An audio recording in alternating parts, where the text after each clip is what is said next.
Hello दोस्तों, मैं अभिजीत अपने चैनल अभिजीत फ्यूचर लैम्प में आप सभी का स्वागत करता हूं।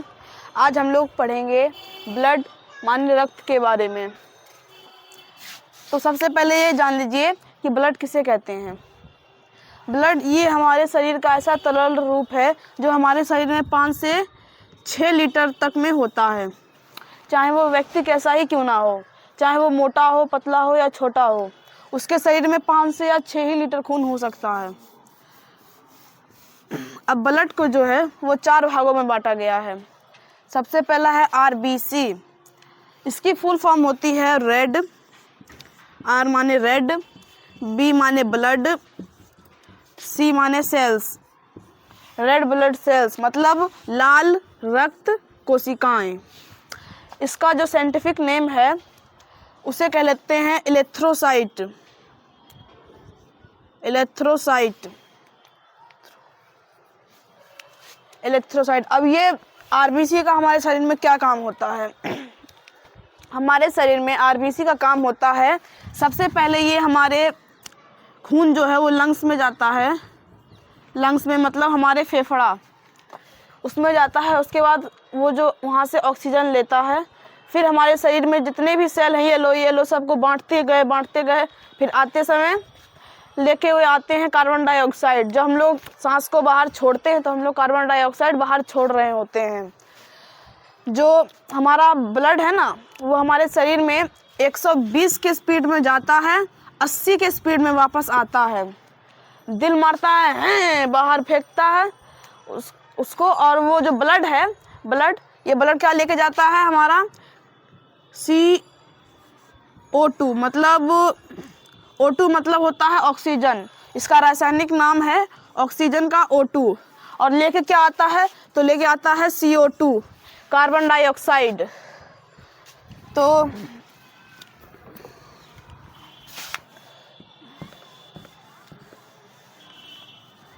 अब हम लोग आते हैं WBC इसको कहते हैं, इसका साइंटिफिक नेम जो है वो है ल्यूकोसाइड।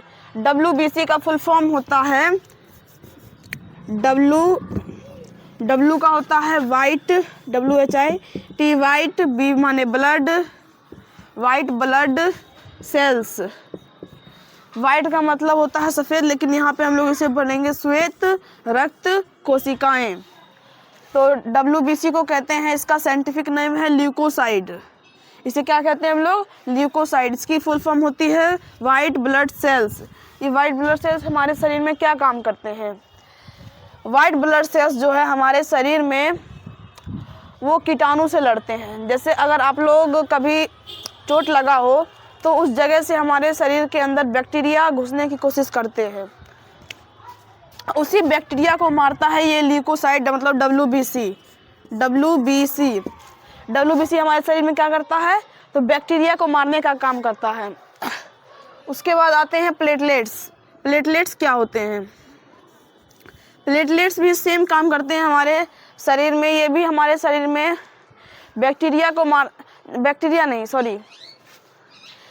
प्लेटलेट्स जो है हमारे शरीर में जहाँ पे भी कट लग जाता है ना, जैसे अगर हमारे शरीर में यहाँ उंगली में कट लग गया या हाथ में कट लग जाता है, तो उस जगह पे जो कट लगने के बाद 5 से 6 मिनट में आप लोग देखते हैं वहाँ से खून निकल रहा है, उसके ऊपर खून के ऊपर वो खून सूख जाता है। वो वहीं पे वो प्लेटलेट्स काम करते हैं, खून को सुखा देते हैं, मतलब क्लॉटिंग करते हैं कि ज़्यादा खून ना निकले और इंसान जल्दी भगवान को प्यारा ना हो। अगर बहुत बड़ा कट लग सक जाएगा तो उसको जब तक टाँका नहीं लगाया जाएगा तब तक ब्लडिंग होना नहीं रुक सकता है। ये जो प्लेटलेट्स है ना, इसकी संख्या होती है हमारे शरीर में 1.5 लाख से लेके 4 लाख तक। इसका जो साइंटिफिक नेम है वो है थ्रोम्बोसाइट। क्या कहते हैं इसे हम लोग? थ्रोम्बोसाइट। अब प्लेटलेट्स के बाद आते हैं प्लाज्मा के अंदर जो है उसने 3 भागों में बांटा गया है। एल्ब्यूमिन जो है हमारे शरीर के नसों में पानी को रोक के रखते हैं। जैसे मैं आपको बता देता हूँ कि हमारा जो खून होता है उसमें 90% जो है वो उसमें पानी ही होता है। वाटर होता है हमारे शरीर में। 90% हमारे खून में क्या होता है, तो पानी होता है हमारे शरीर में। इसे वही पानी को ये नसों से रोक के रखता है, नसों में, कि पानी हमारे नस से बाहर ना निकल जाए। मतलब ये हमारे शरीर के नसों के लिए एक तरह से ग्लू का काम करते हैं, मतलब सीलिंग प्रूफ ग्लू है। ये हमारे नसों से क्या नहीं निकलने देते हैं, तो पानी नहीं निकलने देते हैं। इसका नाम होता है एल्ब्यूमिन। एग्जाम में ये आ सकता है कि हमारे शरीर से के नसों से पानी रिसने को रोकता कौन सा चीज़ है, तो एल्ब्यूमिन रोकता है। उसके बाद आता है ग्लोब्यूलिन। ये हमारे शरीर की जो इम्यूनिटी है उसे बूस्ट करता है, मतलब रोग प्रतिरोधक क्षमता। कि कोई अगर जैसे हमें सर्दी या बुखार लगता है तो हमारे शरीर में जो इम्यूनिटी है उसे ये बूस्ट करता है, रोग प्रतिरोधक क्षमता। अगर एक बार हमें बुखार लग जाता है तो वो जान जाता है कि हाँ इस प्रकार से हमको लड़ना है तो बुखार ख़त्म हो जाएगा। तो वह एक बार अगर पहचान जाता है किसी भी बीमारी को तो उसको वो दोबारा ठीक कर सकता है। इसी पर्पस पे जो है वो हमारे दवाइयाँ भी बनती हैं। अगर हम मान के चलिए किसी को पॉइज़न की दवा बनाना है, पॉइज़न मतलब जहर की दवा, ऐसे किसी ने जहर खा लिया उसको ठीक करने के लिए अगर कोई दवा बनाई जाती है तो इस प्रकार से बनाई जाती है।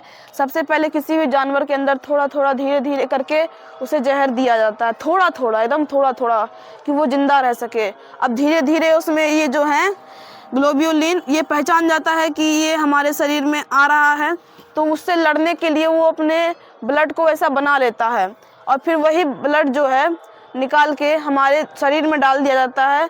जो एक बार डाल देंगे तो जानता है कि हाँ इस तरीके से हमको लड़ना है जहर से, तो वो उसको फिर वहीं पे ख़त्म कर देता है, मतलब उसे हटा देता है। इसीलिए ग्लोब्यूलिन का काम होता है हमारे शरीर में रोग प्रतिरोधक मतलब इम्यूनिटी को बूस्ट करना। और उसके बाद आता है फाइब्रोजिन। ये हमारे शरीर में खून का थक्का बनाता है। ये भी उसी तरीके से काम करता है जैसे प्लेटलेट्स काम करते हैं। पर सबसे ज़्यादा डर होता है कि जब हमारे शरीर में अगर प्लेटलेट्स घट जाएंगी तो हमारे शरीर में खून रुकना बंद नहीं होगा, मतलब हमारे शरीर से खून निकलते ही जाएगा। ज़्यादातर ये जो प्लेटलेट्स घट जाते हैं डेंगू के समय में, हाँ, जब प्लेटलेट्स घट जाते हैं उस समय इतना शरीर मतलब कमज़ोर हो जाएगा, आप पे सीढ़ी नहीं चढ़ा जाएगा। और ये प्लेटलेट्स घट जाते हैं तब जब आपको शुगर की बीमारी हो जाएगी, तो शुगर जो है वो हमारा शरीर में बढ़ जाएगा और प्लेटलेट्स घट जाएंगे। प्लेटलेट घटने के कारण हमारे शरीर में थोड़ा हल्का सा भी कट लग जाएगा तो वहाँ से खून निकलना बंद ही नहीं हो सकता है। ये फाइब्रोजिन जो है ये भी वही काम करता है, हमारे शरीर में क्लॉटिंग का काम करता है। और ये मैंने आप सभी को बता दिया आरबीसी, डब्ल्यूबीसी, प्लेटलेट्स और प्लाज्मा के बारे में। हमारे शरीर में खून बनता कहाँ पे है? हमारे शरीर में जो खून है वो बनता है हमारे हड्डियों के अंदर, बोन मैरो में बनता है। किस में बनता है? बोन मैरो, अस्थि मज्जा।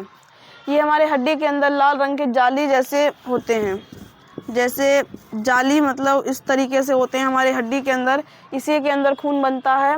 हमारे शरीर के प्रोटीन, हमारे शरीर के विटामिन्स और मिनरल्स के द्वारा, जैसे आयरन।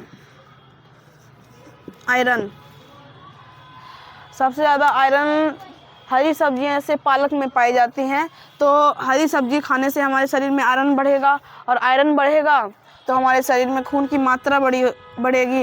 अब आप ये सोचिएगा कि हमारे शरीर में अगर हम जो ज़्यादा आयरन खा लेंगे तो 5 से 6 लीटर से भी ज़्यादा हमारे शरीर में खून हो जाएगा, पर ऐसा नहीं है। हमारे शरीर में इससे ज़्यादा खून नहीं हो सकता है, खून उतना बनेगा ही नहीं।